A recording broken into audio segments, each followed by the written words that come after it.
What's going on, everybody? This is Daxon here, Weaver Family Farms, and we've been putting in some fencing. If you've been watching any of our other videos, if you haven't, you can go check them out, and also subscribe to our channel for lots of cool things, see what we're always doing. So this is our first real big fence we've ever put in. It's about 2 acres or so that's fenced in, maybe a little more, a little less. But we have a lot of hills here in Missouri, especially here on our landscape. You can see the fence goes down.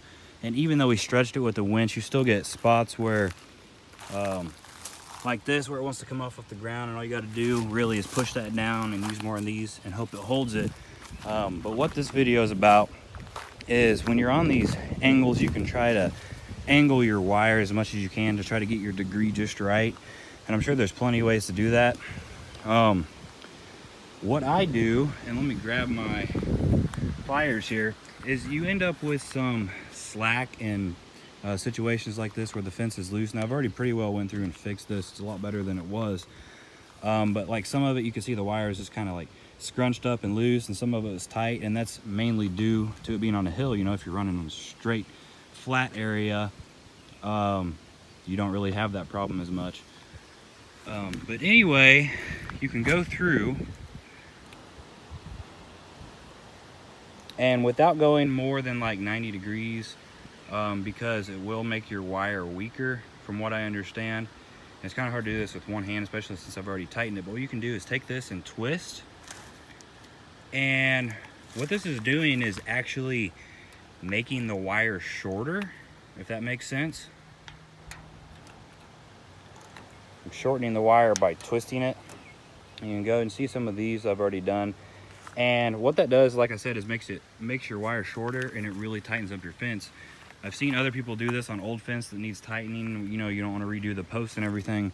And this works great even doing this on a new fence. And I hope it doesn't take out any of the life of the fence, make it weaker. When I stay here and pull on this, you can see the top is quite a bit tighter, but down on the bottom, it's really wanting to wiggle more. That's also some of the T-post is wanting to wiggle, but it's a heck of a lot tighter than it was, especially you got goats like we do, and they'll want to go through and, you know, push out like this on the fence. You go through and tighten it. Now, if you have your top main wire and your bottom main wire, which are thicker wire, already tight, and you're confident they won't pull down, you can actually go through on these and twist these, which I've had to do on the other side of our property on a hill, and that'll make the fence tighter like this. But typically we're trying to make it tighter like this by twisting these ones in between. You'll go through and you can actually feel when you get a spot where the fence isn't near as strong, when you go to twist the pliers, it's like really easy, and then it gets harder and harder and harder to where it, you know, like I was talking about, now it's going to take 2 hands. I can't really do it with 1 hand. But hopefully this helps. Comment if you have any questions or suggestions, or maybe you've built more fence than me, maybe not, maybe you're trying to learn like we are too.